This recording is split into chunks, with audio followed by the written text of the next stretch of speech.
just want to welcome you again to affirm that we are so excited that you are here because you play an important role wherever you are. In particular, I want to welcome the panelists. We're looking forward to hear and to learn from them.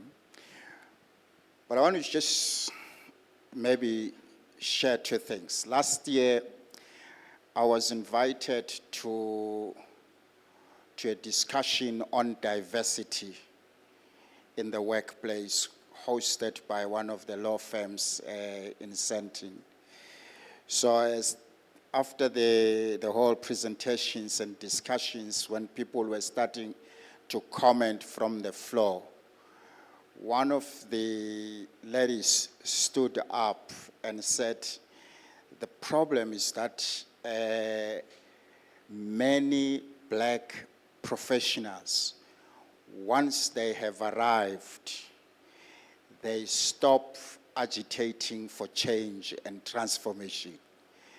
And then as she was arguing why she's saying so, she cited one of the panelists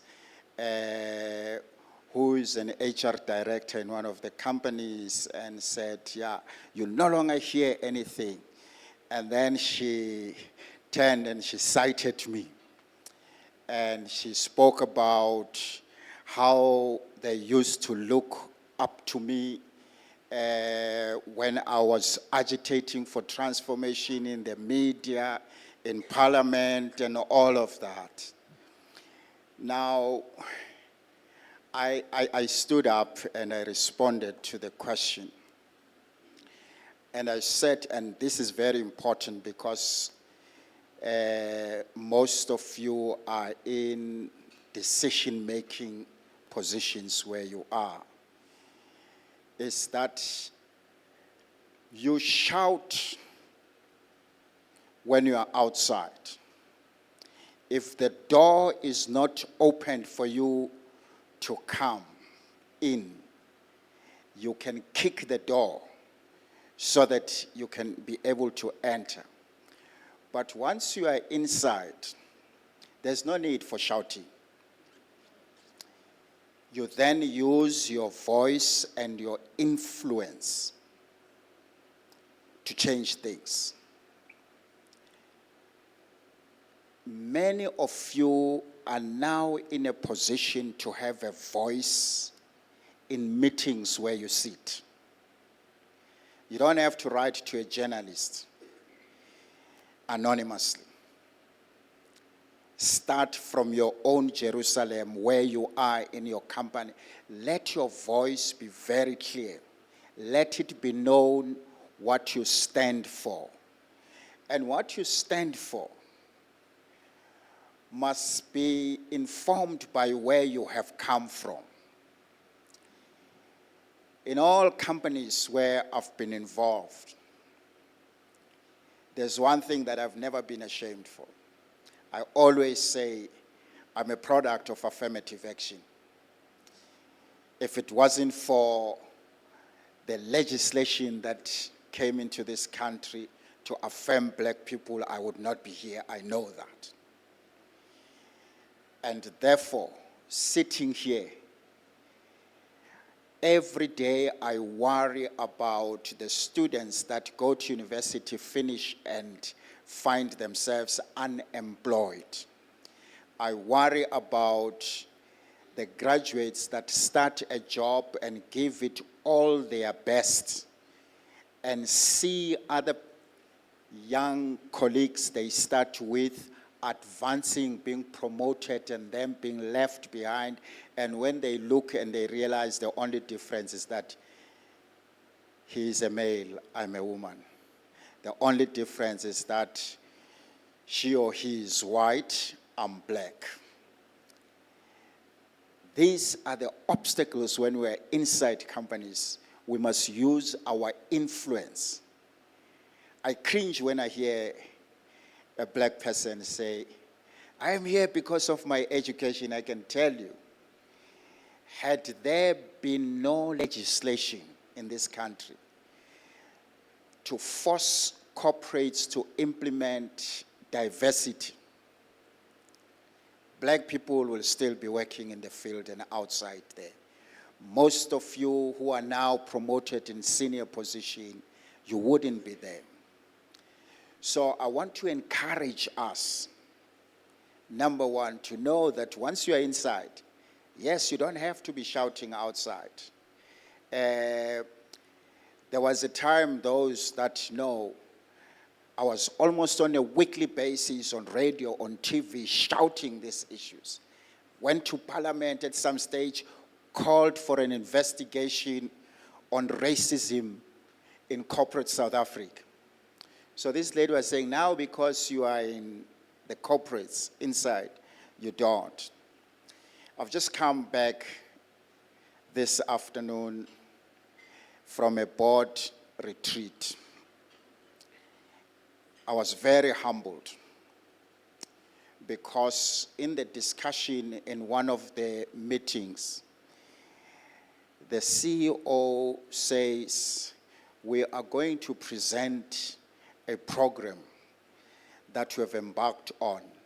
We have identified 10 talented and promising professionals, courtesy to Mr. Vilakazi. This is the thing that you have been fighting for the last 7 years, 5 years, every time. We finally now are happy to say we have now been able throughout the country to identify the next generation of leadership. We are going to be sending them in different countries, in our operations in the US, in our operations in Europe, in our operations in Australia, and the condition is that when they finish a period of time there, they must come back. The reason why I was fighting for that is because I had seen how companies take young white professionals and send them to New York, send them to London, to France, and they go and get exposure. You can't compete with somebody who has exposure that you don't have. Now, once you get that experience and exposure, it opens the world for you. That's why sometimes was never also take for granted going on what you call gap year. I know we blacks don't encourage our children to take a gap year because we have a schedule. When you finish matric, you don't even fail at university because after 3 years you have got your siblings to come and look after. But gap year makes a huge difference. You come with your degrees, your masters, you have never worked anywhere. You come and you have got a white kid who finished her degree and took a gap year. She worked in Hong Kong and never despised anybody because they are different from them. So I'm saying these things not because it's about me, but it's about all of us. Now, you have found your space, you have found your niche. Some of you are running your own businesses. It is an opportunity for you in the marketplace to be able to create space for somebody else to find their own dream. When you have found your dream, don't lock others out. Don't be like some people after 1994. You know, immediately after the elections, we're not allowed to live in the suburbs. So this family got moved to the suburb immediately. And one day, the man is going on a jog, and usually when he jogs, he meets whites, opposite direction, others, he jogs with them. Now, one day, as he was jogging down the street, he sees another darky jogging. So when he comes home, he says, Lavi, I'm getting worried. You know, this morning I saw another guy running here. My problem is that our properties will go down once we have got too many blacks here. Never have that mentality. And some people do that because sometimes it's nice to be the only woman in the C-suite because the company talks about you every time. You're the only one. Sometimes you feel I'm the only special black person here. If you're just sitting in the C-suite, if you are 20, you are the only one who is black and male. There's no one, it's surrounded by whites and colors. Because when they want to ask about how is President Ramaphosa, you are the only one that can talk about this black president. When they want to ask about life in the township, you are the only one. But let's learn that the more of us occupy a space, is the more we become powerful. The reason why we are numerically in the majority in this country, but in terms of influence, we have less influence, is because we have not taken possession of the marketplace. And therefore, it is important, I want to encourage us, when we get into the corporates, when we get into the positions of influence in these companies as professionals, give it all your best so that they value you. But they also know that this one, you give him a chance to speak. He's going to talk about his sisters and brothers. I'm not talking about blood sisters and blood, but those that are like him. It's us that can promote diversity. It's us that can say this cannot happen because it goes against transformation. So in conclusion, as a church, I don't want to take much time. You know, when you are a pastor, you're used to speak for a long time non-stop. But I just want to say, as a church, we strongly believe that because when God created man, he created man only after, in chapter 2, if you read in chapter 2, verses 4, 5, and 6, it says it was only after it had rained, and then the trees and all that was there began now to blossom and bear fruits. And then it says it was only then that God made man, so that he could manage what God has created. So we are all created and called to be managers. That's what you were created and called to be a manager. So never allow anybody to keep you down. In you, there is an innate, inherent ability to lead and to manage. And when you walk into a company, know that when you leave, you must not be at the level at which you entered. You must leave because what is in you has been recognized. So as a church, we encourage that. Find your purpose, find what is in you, because it's when you are passionate about what you do that you will have a fulfilling life. May God bless you this evening. Pastor Vilakazi is known as Professor Vilakazi. He is known as the chairman, and just he doesn't like us sharing this, but he's the chairman of Sibanye, Blue Label, Celsi. So but he's not chair. I'm just saying. So when you see him, just say chair. So thank you very much. The one nugget I did pick up is that we were created to be managers. When God put us in the garden, He said we must manage. So any managers in the house? Yeah. So let's move to our next segment where I'll be welcoming our esteemed panel.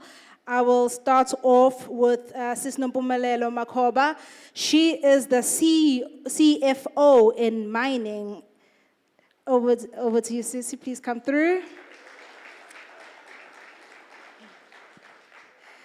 I will also welcome Mr. Sechaba Selaila.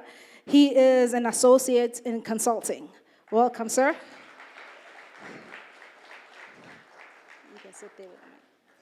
And then lastly, I'll welcome Sis Zodwa Mtiane. She is a risk advisor in an intergovernmental sector. Welcome.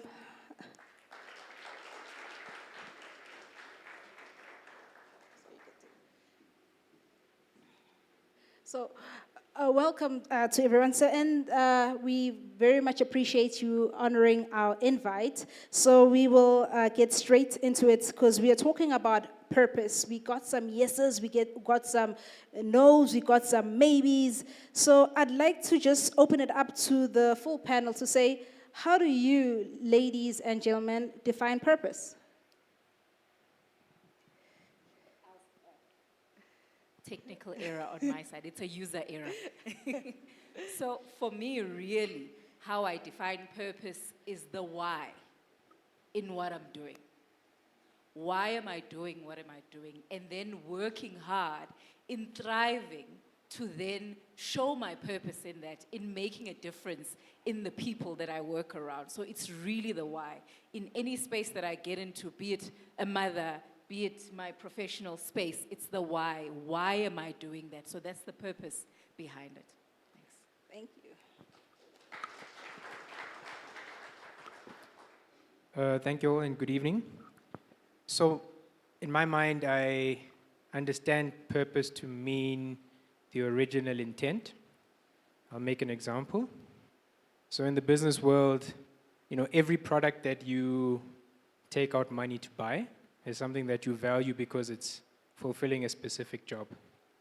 So for you as a person, your purpose is what you identify as your original intent, which is a very existential question, right? Because it speaks to why you feel like you are on this planet. And I think as Pastor Villagaz was saying, we are placed on this planet. God placed us here to effectively rule over the kingdom of earth, right? And experience the heaven on earth effectively. So purpose in that sense to me speaks to what you identify as your original intent as ordained by God on this planet. Thanks, Sechaba.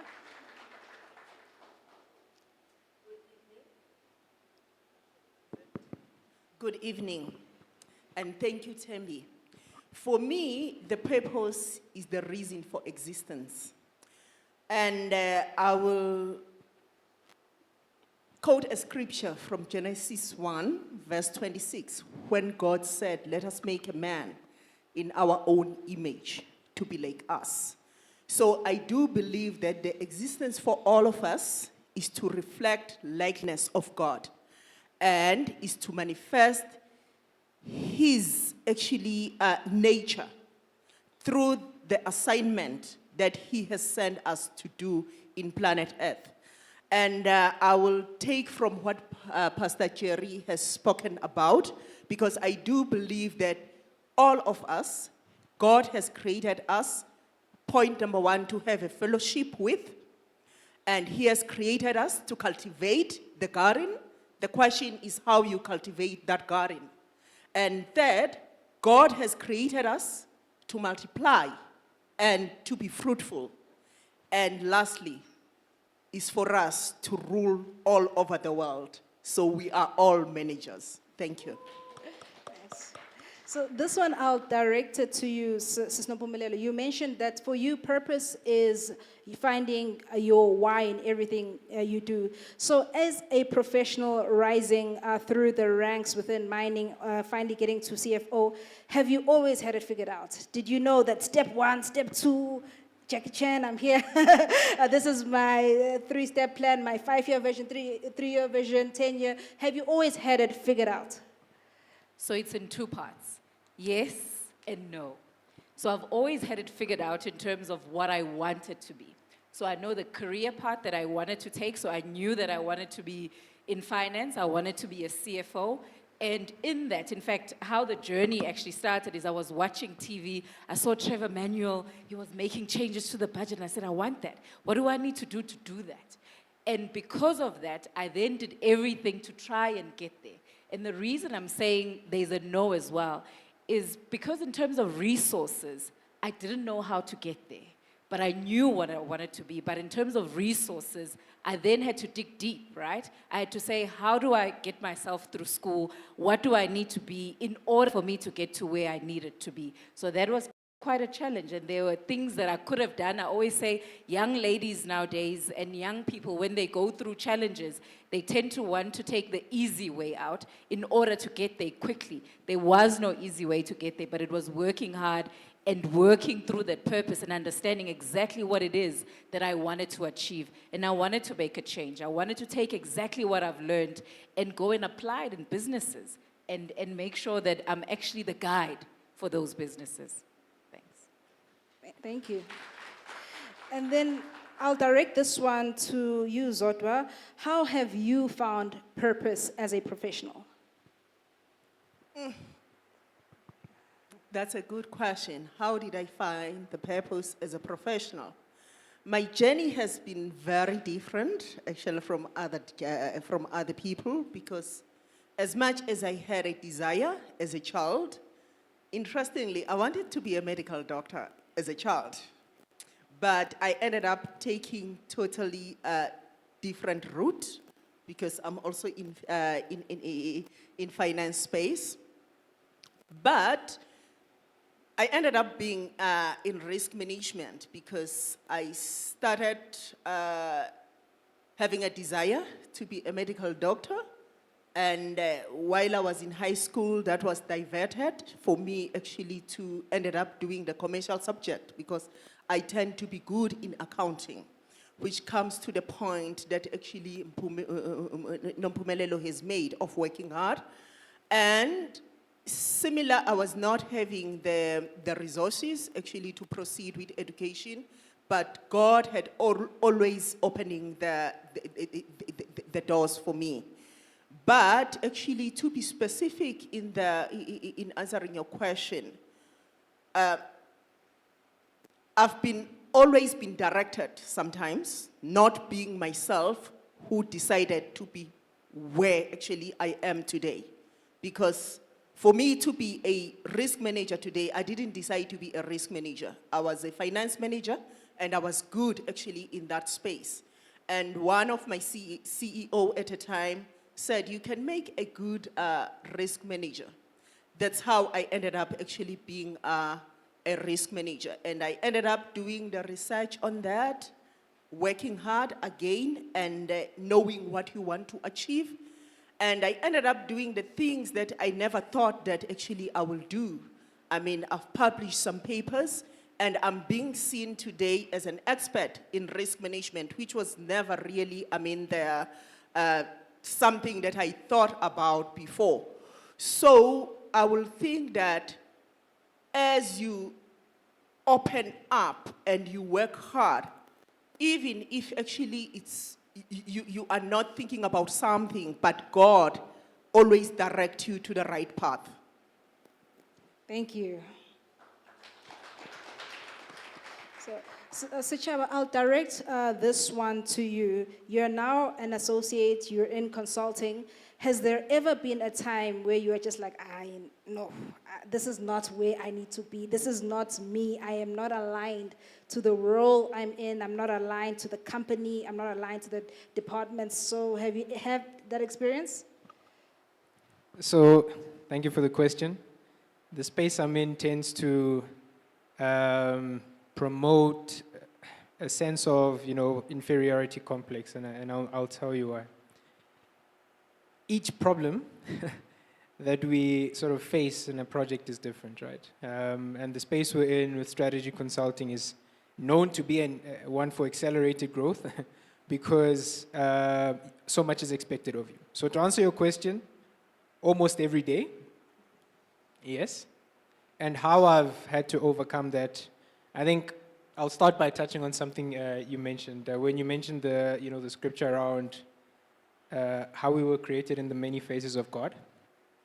So one definition of genius that I really admire says that genius is an unexpected iteration of God's potential, right? So we are all an iteration of God's potential. There's God in us, right? So I see purpose as the process of uncovering your purpose as opposed to discovering your purpose, because God is already in you. It's around uncovering and unlearning everything that has convinced you otherwise, right? How that has become relevant in my space is that I've placed more focus on trying to, pinpoint what it is that I've identified as my original intent. And before I was in the strategy space, it took me being in spaces where I definitely wasn't meant to be, to determine by a process of elimination where I should be. And part of that required an interrogation of what my values are. I had to literally list them down. And the top 5, I'll just recite them now because they've become such an integral part of me ensuring that I'm intentional in aligning myself with the kinds of spaces where I will be able to express the iteration of God's potential that I've been entrusted with. So it's connection, it's sincerity, it's creativity, it's meaning and passion. And how I got to this is because I realized in the spaces where I was before, these particular elements were missing, which is why I felt deep inside that this is not where I need to be.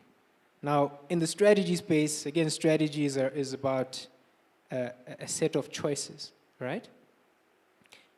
But a master strategist is actually a trusted thought partner. So you work with your clients, similar to how, a psychologist or, a therapist works with you, to really hear how you are articulating your problems and what you think the pain points are, mirroring that to you, and actually just showing you the present with clarity for you to make the choices, right? And that's how I actually discovered the link between what I identify as my original intent and what is actually at the core of the business that we're in.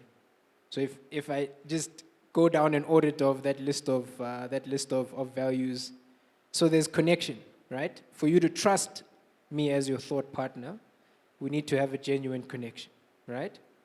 There also needs to be an element of sincerity, because it's very easy to tell when someone is not being sincere, right? There's an innate feeling. So for you to build that trust, those are 2 key elements of it. And then there's creativity in terms of the problem solving. So how do we take what you're seeing as a blockage and a stumbling, something that's keeping you from getting to the solution, and finding creative ways around it. And then the last 2 for me are the most important: passion and meaning, right? So there's a difference between pain and suffering. What we don't realize when we ask for success and growth is that you're asking for pain, because for you to transform into something else, you need to die as your current self to give birth to a new version of yourself, which is a painful process. But the difference between pain and suffering is that the pain has meaning. So that's how I've managed to endure the pain. Wow.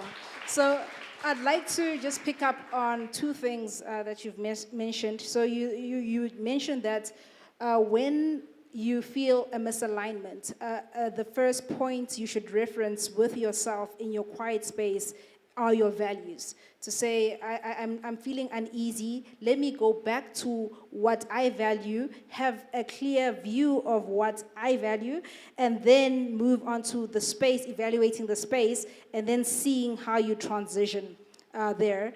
And then I also just want to pick up on that pain versus suffering, to say, when we are asking for growth as professionals, when we are asking to move to the next level, we are inviting that pain and discomfort of the current self having to die for us to move into the future self. So I really pick up on those points. And then ladies, I just also want to open that question to you to say, in spaces where you felt misaligned, what have been your strategies?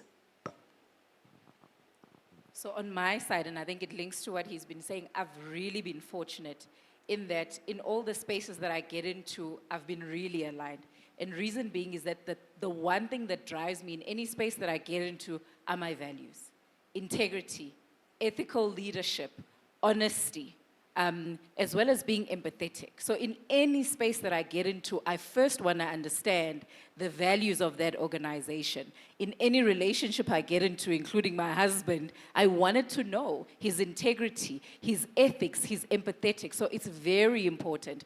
If you let your values drive where you are going, then you will never have that misalignment. It's when we put other things first to get us into different spaces, then you then find misalignment. So it's very key. And also to align to what God wants for you. So in terms of the values, make sure that the values that you have are actually aligned to what a child of God should actually have in the area that you're going to. Are you just chasing money, or is it aligned? And will it bring out the best in you in showing the child of God that you are? So I've really been fortunate. For me, is about setting the goal of what actually I want to achieve. So whatever comes my way, I always set my eyes on what I want to achieve. Because I believe that as a human being, I mean, you need to have a vision about your life, what you want to achieve, irrespective whether you are having the resources or not. I mean, the vision that you have about your life is what drives you actually to strive towards actually what you want to achieve. That's why even when the trials are coming, when actually there is something, because sometimes the opposition does come. I mean, let us be honest, but it's about how you manage actually that opposition and how you make a success out of the pain that comes through the way. But for me, the most important is to set a goal and to have a vision, because we tend to think that the vision is about the company, it's about the church. I mean, as an individual, we need to set the vision as well and to have the goal that we want to achieve, because irrespective of what we come across, I mean, that's what drives us actually to be where we want to be. Thank you. So I'm really picking up to say, as an individual, your values are important and your vision is very important. So I'd also just want to ask and open this to the panel to say, what are some misconceptions about purpose? And one misconception that I've heard in just this discussion is that purpose is not easy. Sometimes it's painful. Purpose sometimes has opposition. So what are other misconceptions that you'd like to share? Sure. I think a few that I've heard, and I've been part of it growing up, where I'm like, so what's my purpose? Everybody has a purpose. People think that it's instant. You must immediately wake up and you've got a purpose. It's gradual. Purpose is gradual. It's about introspection. It's about experience over time. And it's okay if you haven't found your purpose yet. It takes time, and it's experiences and looking inward and understanding exactly what it is that you are trying to achieve. And I think that my favorite one is when people say that you need to enjoy your job, like you must love every aspect of your job for it to be purposeful and for it to be meaningful. I love my job. I love every aspect of my job, but I don't necessarily enjoy it every day. There are parts of my job that I don't enjoy. What's important about finding purpose is that you look at the bigger picture and you find purpose in the bigger picture and don't get lost in the small little stuff. I think those have been the two myths that most people actually find. Thanks. So I think for me, the biggest misconception that I was also a victim of, is thinking that, purpose comes from outside. You need to go and find and discover your purpose. So there's a point I want to make, and this is how I've made sense of it to myself. I think the reason why water has such a significant spiritual, or has spiritual significance is because, as we said, if we truly are iterations of God's potential, right? And God lives within you, the verse that says, "Be still and know," means that you need to calm the waters for you to see clearly. If you look at any body of water, you'll never be able to see what's deep inside in turbulence, right? So purpose comes in clarity and not confusion. So to being able to see clearly God in you, right? And uncover that purpose, not by making something up, but by seeing clearly what has always been there. Thank you. For me, I will tap into the challenges, actually. We always speak about the challenges and the opportunities. And for me, it's about out of the challenge, you must turn it to work for you. So, for example, I love my job as well, but there are cases where, the challenges come your way, in which you have to stand up actually and face those challenges, which I think that it applies to everyone. It's not something that is isolated to me, but it comes to the point as to how you deal or you handle those challenges when they come your way. And there are times as well where you are in a space where you realize that actually, this is not where I'm supposed to be. And I will make the reference actually at the early age of my career, in which after my articles, I realized that actually that company which I was not actually where I was supposed to be, because I could see that it wasn't taking me where I wanted to be. And I wasn't going to grow by actually, staying in that particular company. I think it's important as a person as well to be able to take a decision.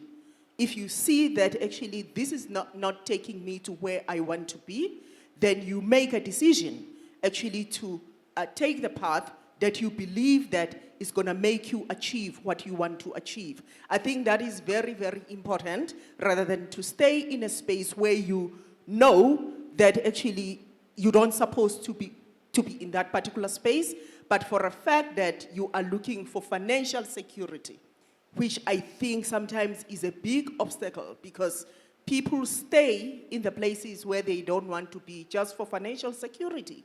And by doing that, maybe you miss an opportunity of excelling in the assignment that God has assigned for you. Yeah. Sizodwa, you talk about money. We work for money. And you say we should not be lured by money, but we need money. So opportunities come, there's purpose, I'm figuring it out. I think I'm misaligned, I'm in this job, but I need the money. My family needs the money. How do I practically deal with the money aspect? And you speak about being decisive. Don't stay where you are not aligned because you're missing out on a bigger picture, on a bigger purpose. But I need the money. How do we address the money concern? And if, to add on to that and to answer that a bit, I think we always think that purpose is fixed. Purpose evolves over time. And it evolves as you grow. So perhaps in your younger years, because you need financial stability as well, that it's okay. That could just be your purpose. And maybe you need that as a stepping stone to an even bigger purpose, to be able to help others, to be able to feed the sheep. So it's important to not be limited in thinking that your purpose is fixed. That's my purpose. It grows and it evolves. And if I make myself as an example, I always knew that I wanted to make an impact in young people's lives.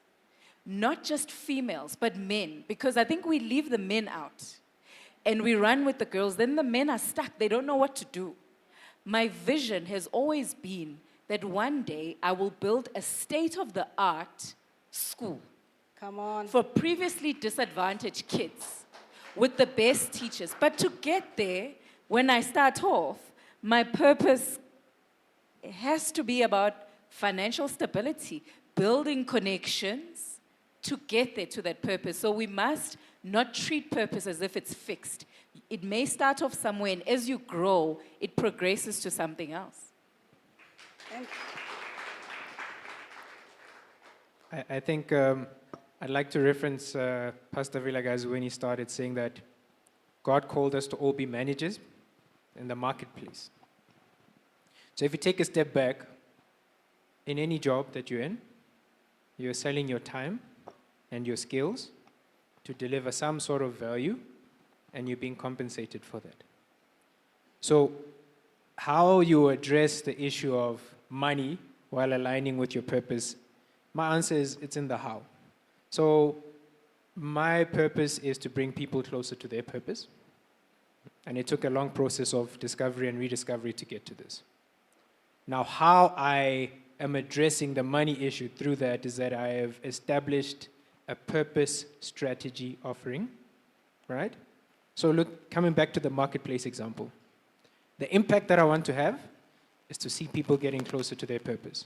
The how is not insignificant, but there are many iterations of it. What I encourage is to experiment, right? To find the how, or an iteration of the how, that will be of value in the marketplace, right? And unlock the kind of value that people are willing to pay for, right? So, of course, God also didn't create us to be poor and live in poverty and all that. Like, money is also spiritual. You harness it in the spiritual realm before it manifests in the physical, right? So aligning with your purpose first, but being flexible in terms of the how, and really being open to, trying things, because you'll most likely get to your solution through a process of elimination. Thanks. So, just to sum up the nuggets that I heard is that some misconceptions is that it's fixed, you just see it, but purpose is gradual. There was also a nugget of you see purpose in calmness, in stillness, in clarity. When there's a lot of turmoil, a lot of movement, you may just miss it, but the more tranquil your mind is, the more chance you have of seeing a purpose. There was also the nugget of being decisive. And being decisive, it was more quoted in especially situations where you don't feel as aligned, where tough decisions need to be made. Because when it's smooth, decisiveness is not that necessary. But decisiveness is needed when it's tough. So it's been quite an interesting one. And then in terms of money, what I picked up is that sometimes you just have to use the stepping stones, still focused on your goal, using where you're at to go to your destination. So don't think of things as fixed. Harness the money concepts within your mind, within your spirit, but always just focus on where you are going. So don't give up. And with that, I want to shift gears towards self-development. As professionals, as people who have risen up the ranks, what are some of the strategies, tools, tips, and effective ways you would share with everybody in the audience around self-development? What I always say to my team when we talk about self-development is, what's the first key thing that's important is to know that it is your responsibility. It's your responsibility to develop yourself and not expect someone else and say, oh, my manager's always pushing me down. They don't want to develop me. No. It's all about the ladder of power where you take responsibility and you say, I will develop myself through the company, with the assistant of the company, of course. What has worked for me is having a development plan, okay? Saying, in my current role, in my current profession, what are the skills that are required? Core skills, soft skills, what is required? And then understanding what is the level that is required. And most companies have that available. But you drive that. You don't wait for your manager to drive it for you. You say, I want to have a look in terms of what are the skills that are required? What level am I required to be at this point? Then you do a self-assessment in terms of where you are and where you have gaps. You then, through your company and through HR, and I'm hoping you've got great companies, through your HR, they can assist you in finding programs in closing those gaps.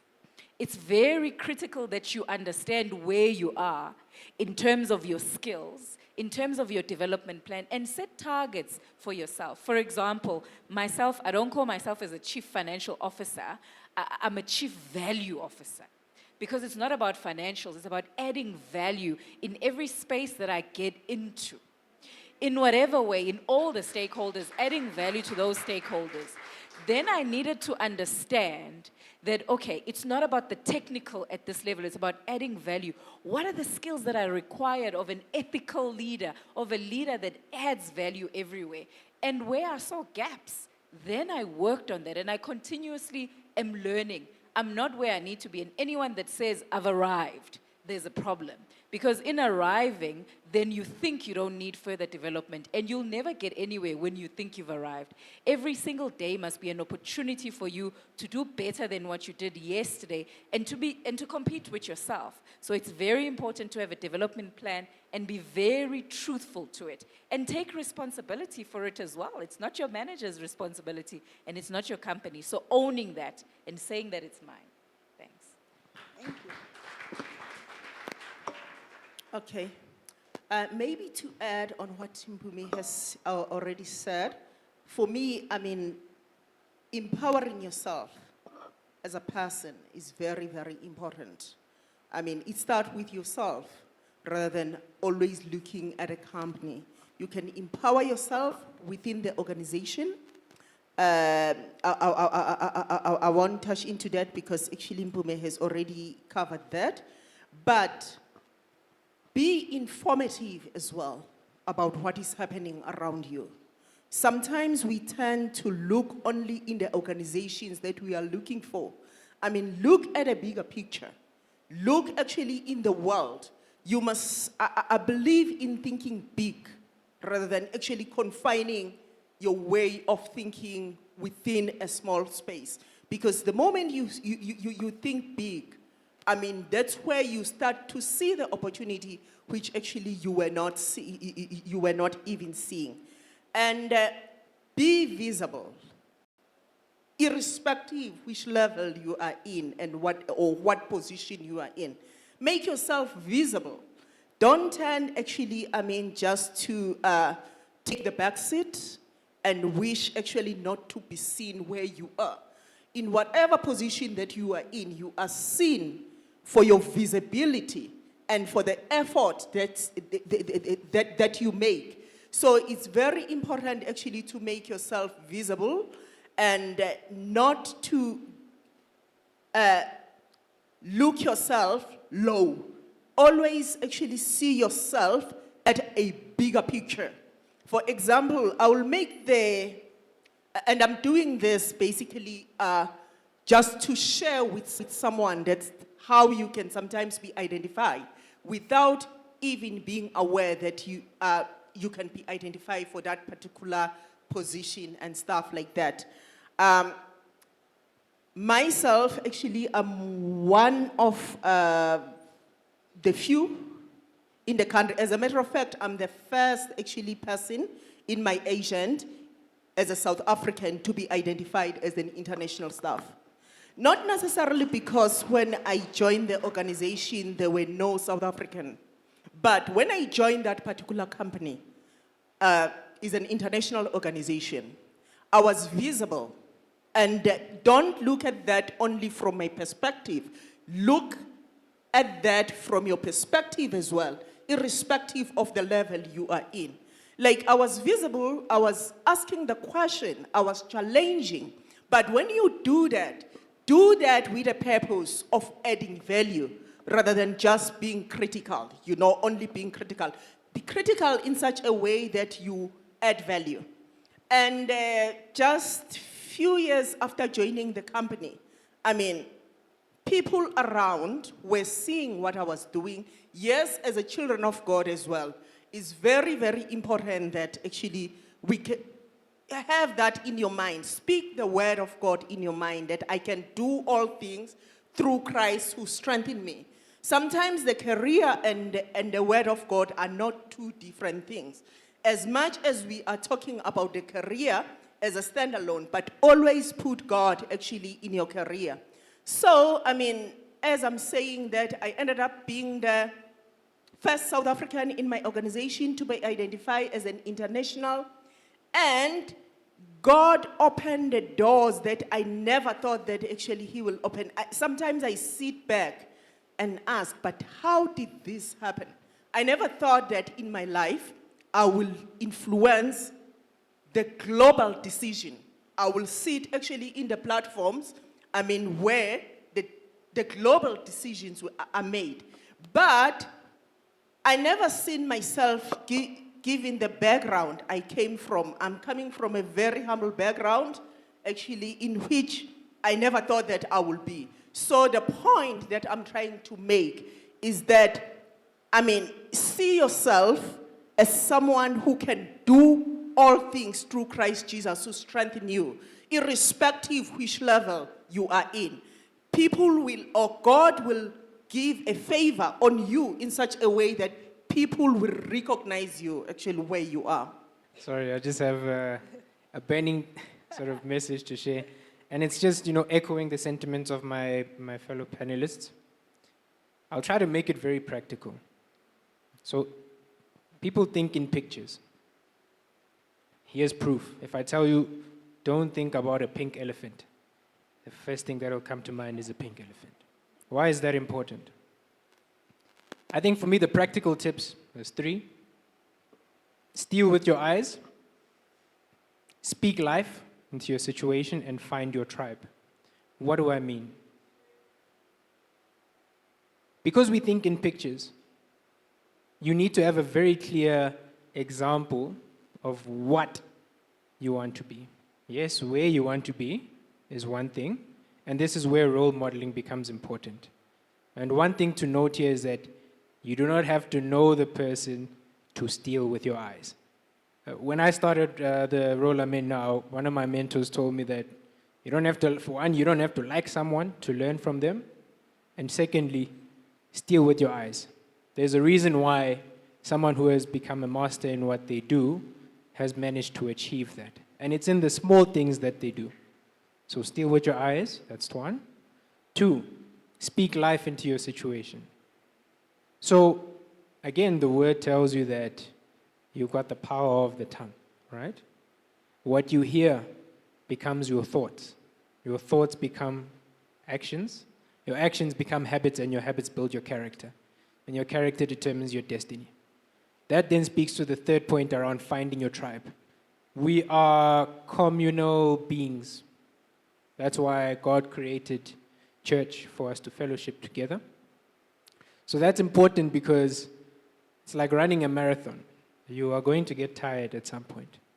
And, something I read recently is that it takes a community to run a marathon, it takes a community to raise a child.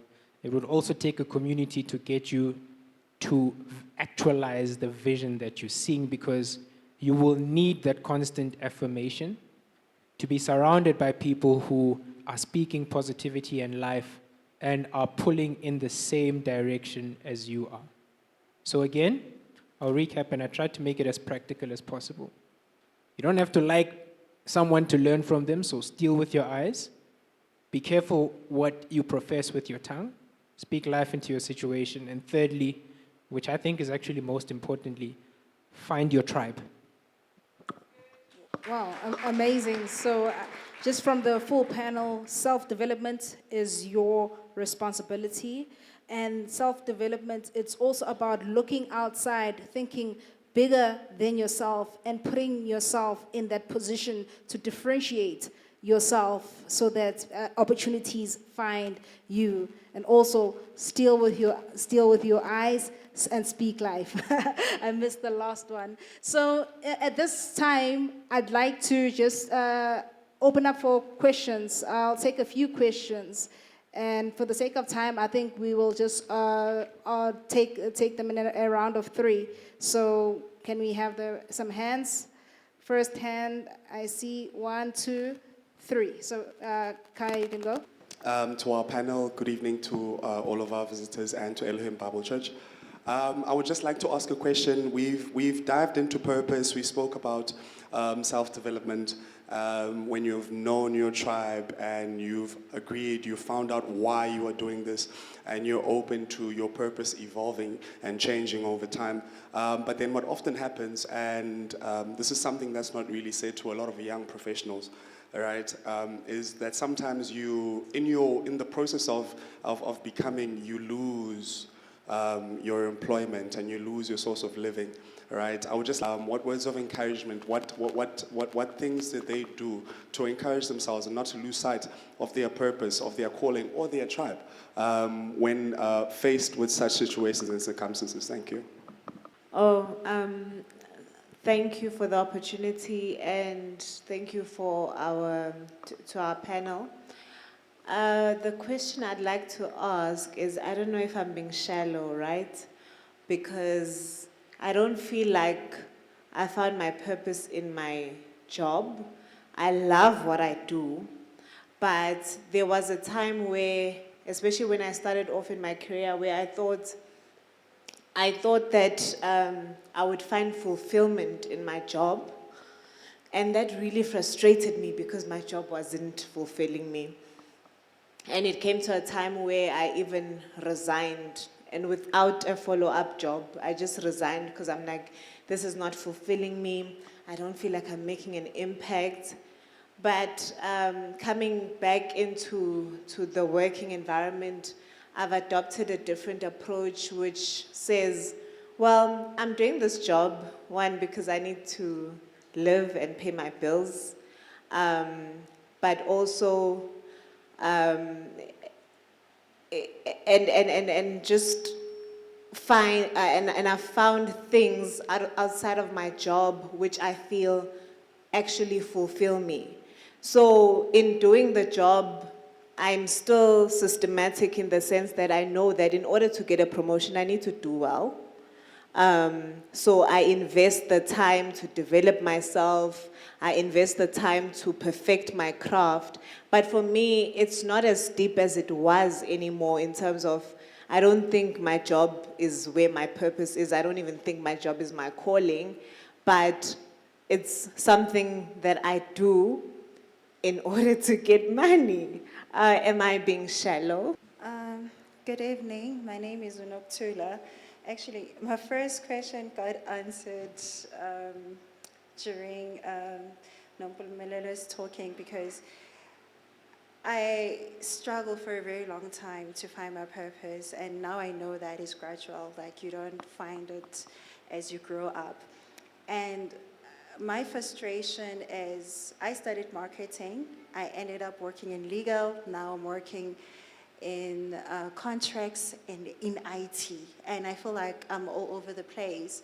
And I feel like I'm now becoming the master, or the jack of all trades and the master of none. But one thing that I'm recognizing is that I blossom everywhere I'm planted. But still, I am struggling to find, why am I here? So my question is, does purpose always have to be linked to your career? Does purpose have to be linked to what you do every day? And does purpose has to be something that brings you money? Because in an environment where I'm working, it's such a very fast-paced and very stressful environment.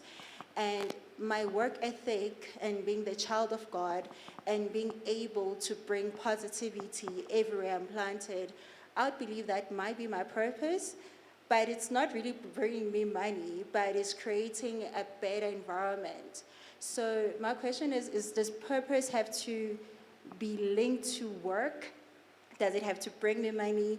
And is it something that has to be out there or have a title to say, I am so and so, and that's my Yeah. purpose? Thank you. Thank you. Panelists.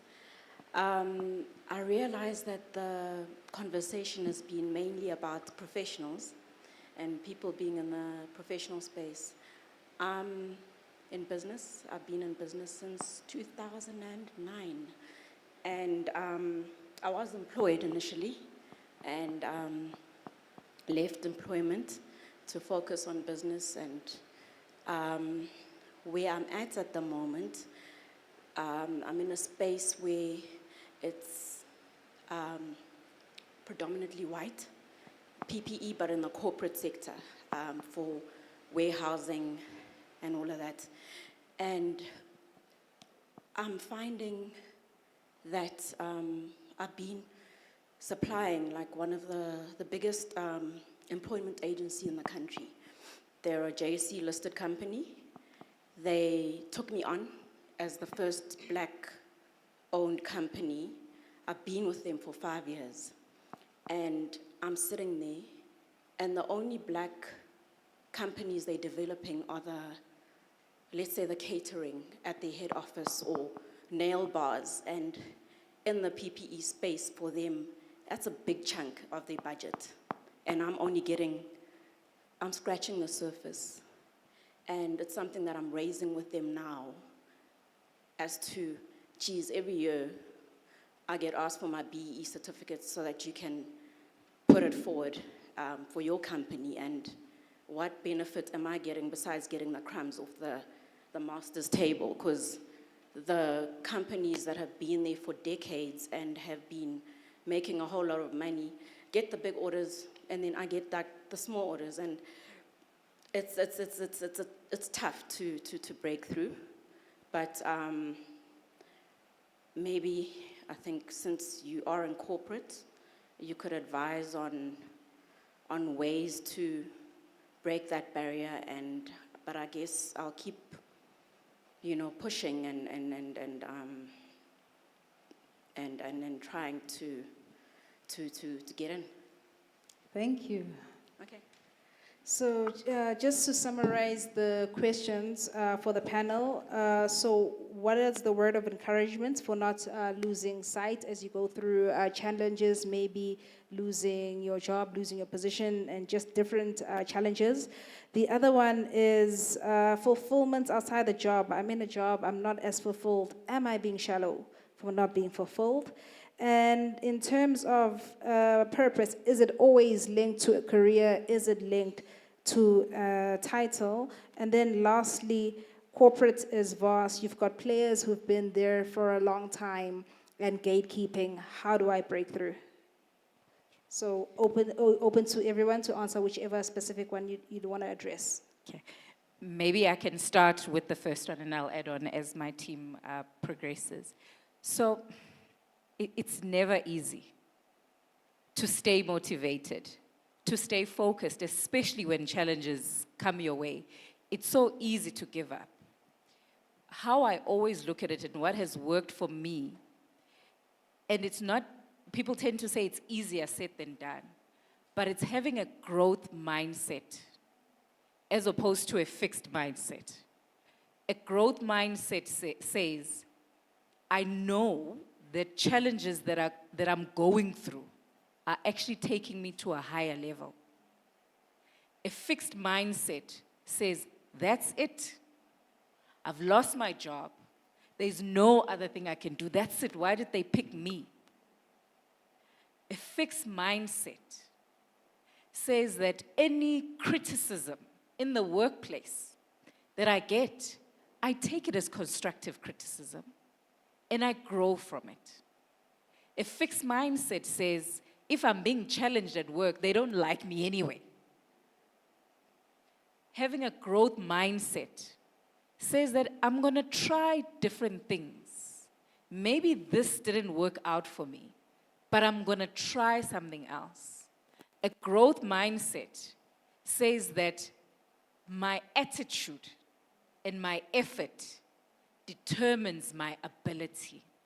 So when you are down there, it's all about your attitude and your effort in getting up. A fixed mindset says that my past determines where I am going.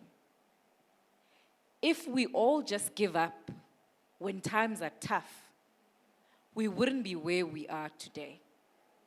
If I were to tell you the life I had growing up, you would only see that I got here through God. Having Him as your father is very important. People say, how did you get through it? You must have father issues or daddy issues. I say, but I had a father. He carries you through the toughest time. He's the closest to those who are in pain, who are crying. So just remember, in any situation that you are going through, the only way is up. So have a growth mindset and say, I can only get better from this. It's never easy losing a job. I can never say that I've experienced that I haven't. But there are circumstances and there are tough times that we go through. And if we treat them the same, I promise you it's a recipe for success. Have a growth mindset in anything that you do.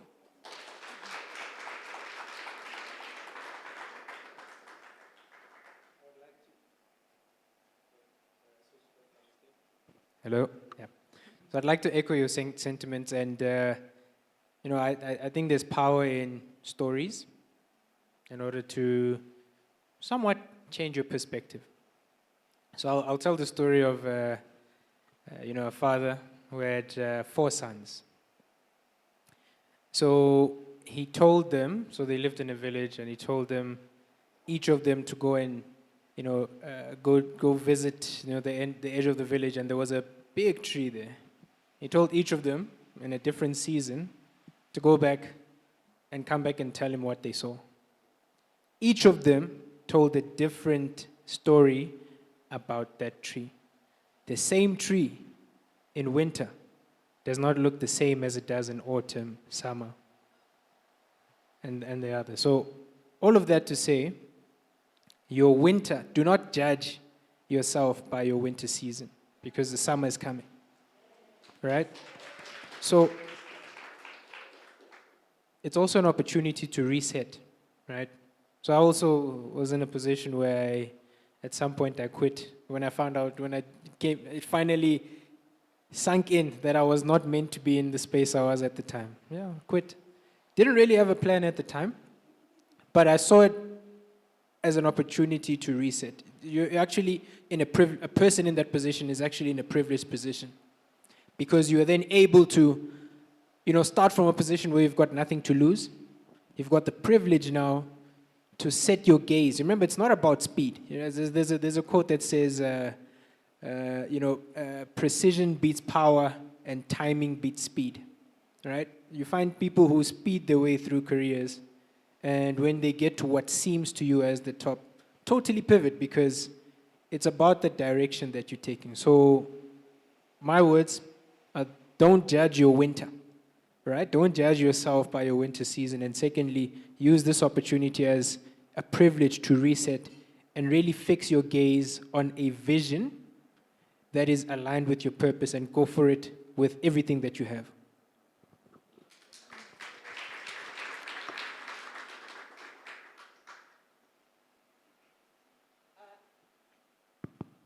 Okay, I will take the one that is talking about the question that was about not thinking that the job is a calling.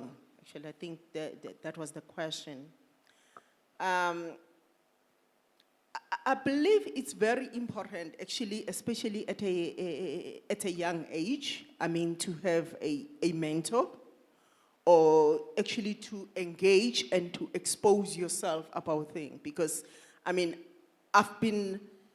there are stages in life, in which actually you finish your degree and you look for a job, and you reach basically different stages. But, it comes to the question that you've asked about how do you develop yourself. I mean, in which some of us spoke about empowering yourself. But for me, exposure is very, very important because sometimes we lose sight because we are not exposed. And again, taking the risk. Okay, I understand we need the security and stuff like that. You need money, but taking a risk as well and looking at other avenues in life. For example, my sister here talked about being in business space. There are people actually who lost their jobs at a certain stage, but identify an opportunity in the business world who are very successful business people right now. I think that it's very important to engage as well with people, because to engage is not about maybe just talking to specific people. Just familiarize yourself and keep on talking to people. It might be in your job, it might be in your church, it might be in whatever space that you get exposed to. That's when actually you will be able to identify the opportunity that you never even think of. I mean, I think it's very important to expose ourselves. I mean, that will be my answer to that question. Then I just, in summary, with the one where I being shallow by not seeing my job as my purpose, is a purpose always linked to career, in 30 seconds? Sure. Thank you. And I think I'll link those two, right? No, you're not being shallow. We need to get paid to be able to live. It's a means. So don't ever feel that you are being shallow. But what I'd like you to look at it differently combined, right, is people tend to think a purpose needs to be something big that is life-changing. Your purpose could just be at work that people see God through you. In how you deal with your colleagues, in how you respond to them, they see love, they see God through you. You have lived His purpose. You have ministered to people in how you live your life. So don't think it needs to be something big and it needs to be a title. No. Look as to what you can offer. Look at the why. Maybe people look at you. I know in the workplace we can't talk about religion because we need to be inclusive, right? But maybe people are looking at you and they're saying, I wonder whose God she serves, because we've made her go here, go here, go here, and she shines in everything. And it's not about doing everything and not being a master of none. You are being exposed to a lot. And one day it'll all come together. And please don't listen to what I'm about to say. Don't get lost in the position. Hear what comes behind it. As a chief financial officer or chief value officer, because of the exposure, I'm not only dealing with finance. I head up IT. I head up risk. I head up procurement. Don't get lost in the position. I want you to get lost in, it opens up opportunities in that you can lead more than one area at any point in time. People see God through you. Don't lose that. Okay. There was a last question speaking about how do you break through barriers, breaking through gatekeepers. And I know in this room we've got a lot of entrepreneurs, a lot of seasoned businessmen and women. And that one I'll leave for the networking floor to say we all saw each other in the conversations we're having, and we can have some practical advice and conversations as we hit the networking section. So that, ladies and gentlemen, leads us to the end of our panel discussion. In closing, I'd like to just note that we've got our author in our midst. Can I hear some whoop whoops? So Sichaba here has written a book where purpose meets productivity, a guide to embracing your path to stand out in life and work. And it speaks beautifully to the conversation that we're having. So he's got the book with him here, so he can you can have a chat to him around buying it. It's also available on Amazon. And I'm not sure if I can share it, but it will be hitting bookshelves, very big label bookshelves, very soon next year. So, Mr. Sechaba, you've got 30 seconds to just give us a brief synopsis of your book. Sure. Thank you. And I think the second question that came in, where the lady was asking whether she's shallow by not seeing sort of her purpose in her current role, that's where I was, and that's exactly why I wrote this book. For me, writing is therapeutic. And as mentioned, my purpose is to bring people closer to their purpose, right? So part of the work that I do with people is to, step one, work with you to uncover your purpose statement. And why do I do that? Because it sets a very clear reason, right, that you identify for being on this planet. And whatever job or role you currently find yourself in, it enables you to connect and have meaning in that, in terms of connecting how it is getting you either closer to your purpose by way of moving you out into another role, or, as my esteemed colleague here mentioned, how can you leverage your role in that space to make sure that you are living your purpose? So that's one. So with that being said, I just wanted to leave with one quote. You can tell how many seeds are in an apple, but there's no telling how many apples there are in a seed. I just want to thank Pastor Vilagazi and Dean and the team for this opportunity. You never know who's listening, and you never know what fruits are going to be born by the words that we're speaking into your life. So thank you so much. Maybe my closing remarks will be to be persistent. Actually, we need to be persistent, and we need to keep on knocking at the doors. And maybe in to the opening remarks that was made by Pastor Jerry at the beginning about when you are in the position or when you are in the space where actually God has opened for you, especially as the African people. It's very important actually to, I believe it's very important to pull the others up actually with you. That's one. I believe that it's important actually to encourage, which at the moment is the space that I'm operating in, the space of development, where you inspire the others actually to give the best out of actually themselves. But I will say that it's very important to be persistent, and to keep on knocking. That will be my final remarks. Never give up. And then your last comment. Just on my side, thank you for welcoming us here. I am truly humbled to be sharing the space with you and as well as with the guests that we've had. Thank you very much. Thank you.